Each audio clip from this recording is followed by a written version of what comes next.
এটা হচ্ছে আমাদের ঈদের মেনু। অর্থাৎ ঈদে আমরা এবারে কি করতে যাচ্ছি তার একটা লম্বা লিস্ট। আসসালামু আলাইকুম, কেমন আছেন সবাই? সবাইকে ঈদ মোবারক জানাচ্ছি। যদিও ঈদ চলেই গেছে, বাট আমি আজকে একটা ভিডিও নিয়ে আসছি, সেটা হচ্ছে ঈদের প্রিপারেশন কিভাবে নিয়েছি।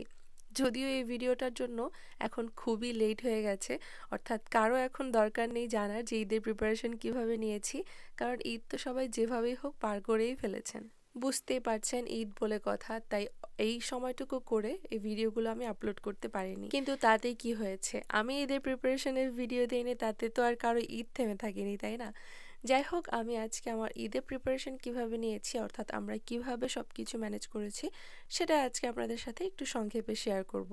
আশা করছি আপনাদের কাছে ভালোই লাগবে। ছোটবেলা থেকেই আমি একটু অর্গানাইজ থাকতে খুব পছন্দ করতাম। এটা আমার মধ্যে অটোমেটিক চলে আসছে হয়তো, জানি না কিভাবে। কারণ আমি যেখানে থাকতাম বা যেখানে বড় হয়েছি, কখনোই আমরা ওইভাবে ওরকম গুছানো পরিবেশের মধ্যে বড় হইনি। বাট তারপরও আমার মধ্যে একটা গুছানোর ভাব সবসময় কাজ করতো। তার মানে এই না যে আমি 100% পারফেক্ট থাকতে চেষ্টা করি।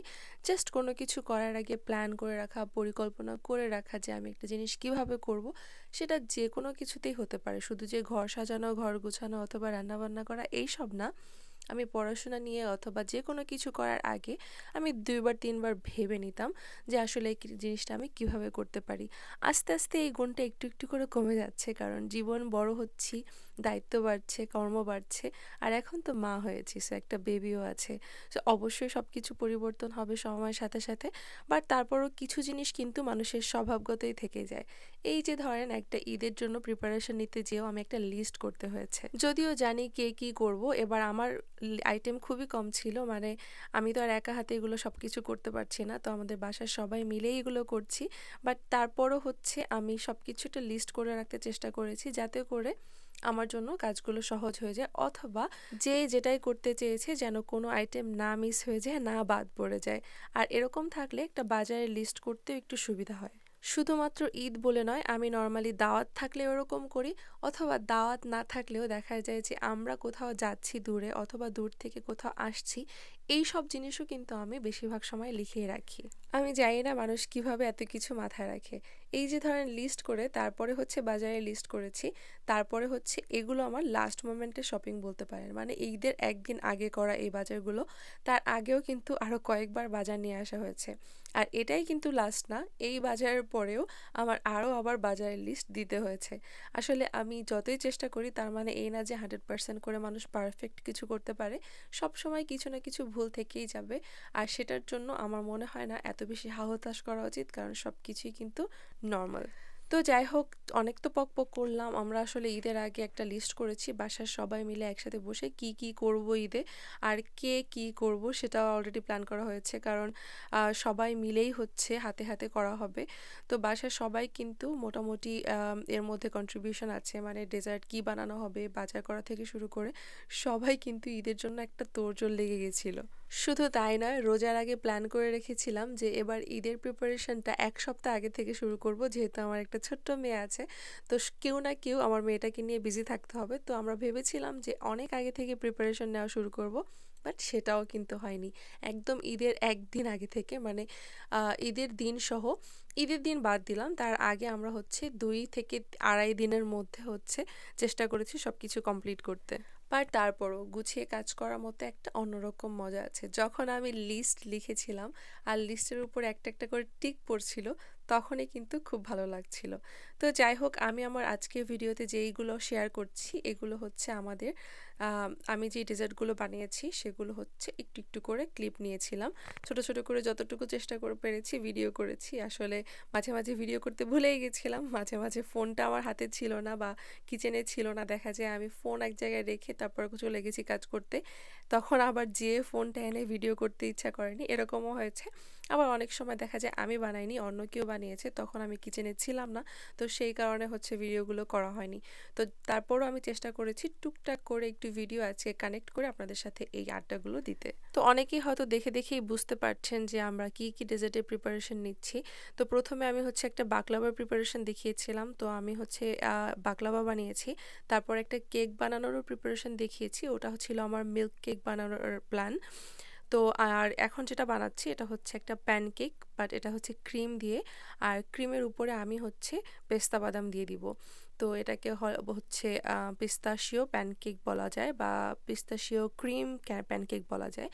এই ডেজার্টের আইডিয়া আমরা পেয়েছি আমাদের একটা নেইবার থেকে। আমাদের একটা বিদেশি নেইবার আমাদেরকে হচ্ছে এই ডেজার্টটা আমাদের রোজার ইফতারে গত বছর পাঠিয়েছিল, না জানো তার আগের বছর, আমি ভালো করে মনে করতে পারছি না। তো তাদের এই ডেজার্টটা খেয়ে আমাদের এত ভালো লাগছিল, আর দেখে আমরা বুঝতে পারছিলাম যে কীভাবে বানায়। আর আজকাল তো ইউটিউব বা সোশ্যাল মিডিয়া থেকে খুব সহজেই জানা যায় যে কোনো রেসিপি।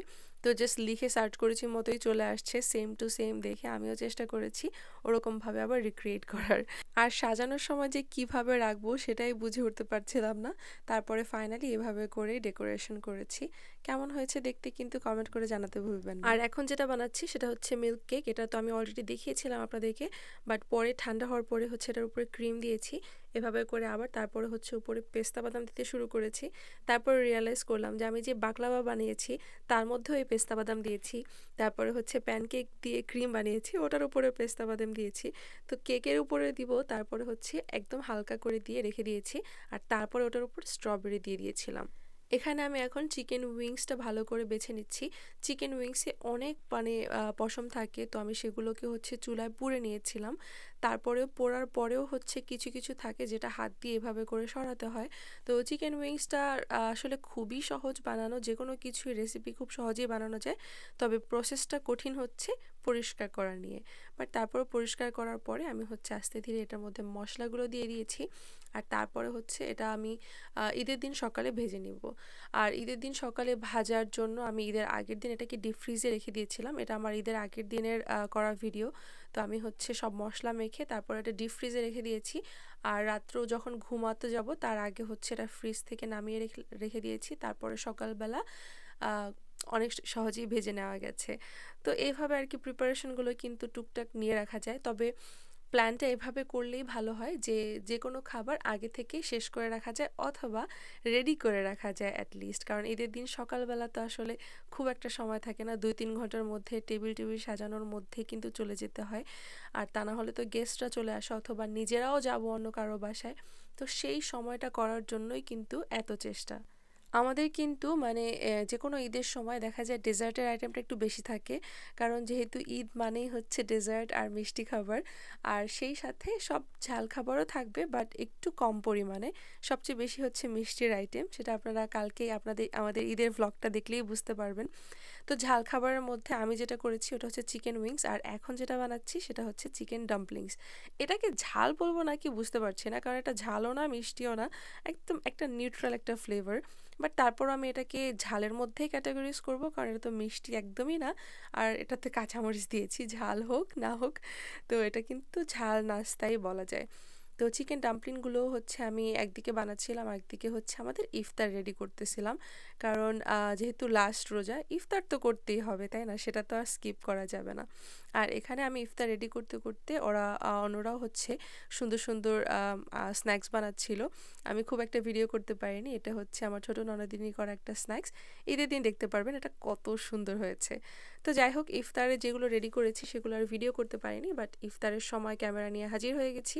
আজকে আমি করেছি স্যান্ডউইচ, তারপরে হচ্ছে আলুর দম দিয়ে লুচি, ফলের মধ্যে তরমুজ ছিল, কয়েকটা বেগুনিও ভেজেছি, আর সেই সাথে তো শরবত, তারপরে খেজুর, এগুলো টুকটাক ছিলই। পুরো রোজায় আলহামদুলিল্লাহ অনেক কিছু খেয়েছি, অনেক মানে যখন যেটা মনে চেয়েছে রোজা রেখে তখনই সেটা বানিয়েছি।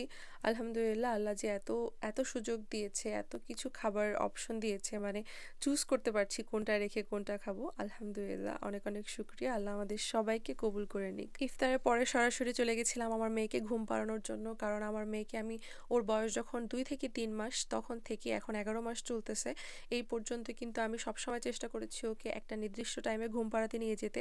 ব্যাপারটা একদমই সহজ না, কখনোই সহজ ছিলও না যে ওকে একদম টাইম মতো ঘুম পাড়ানো। সবসময় কিন্তু বাচ্চারা সেমভাবে রিঅ্যাক্ট করে না, আর সবসময় আমাদেরও দেখা যায় টাইম টেবিল ওভাবে মেনটেন করাটা এত সহজ হয় না।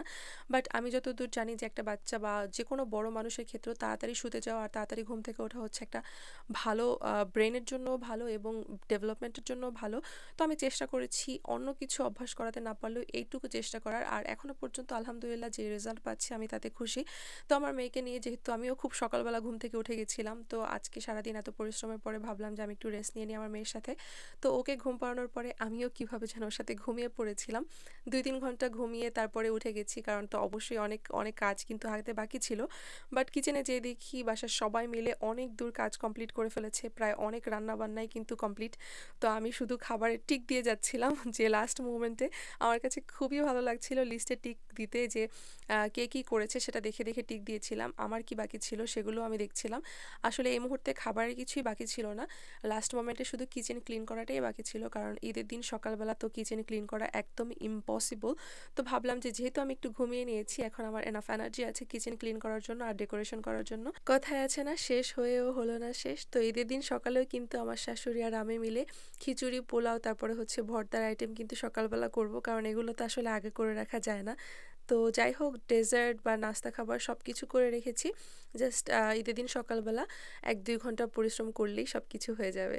তো আমার কিচেন ক্লিন করা, ডেকোরেশন করা যেভাবে করে রাখতে চেয়েছিলাম রাত্রবেলা, সেটুক করেই হচ্ছে সকাল 5টার সময় শুতে গিয়েছি। যতটুকু সময় ঘুমানো যায় ঘুমিয়ে নিব, তারপর ঈদের দিন সেই এনার্জি দিয়ে সারাদিন পার করে দিব। তো ইনশাল্লাহ কালকে ঈদের ভ্লগ আসতে যাচ্ছে, আশা করছি সবার ভালো লাগবে। ঈদের দিন সকাল থেকে রাত পর্যন্ত কি করেছি দেখতে হলে কিন্তু আমার চ্যানেলের সাথেই থাকবেন।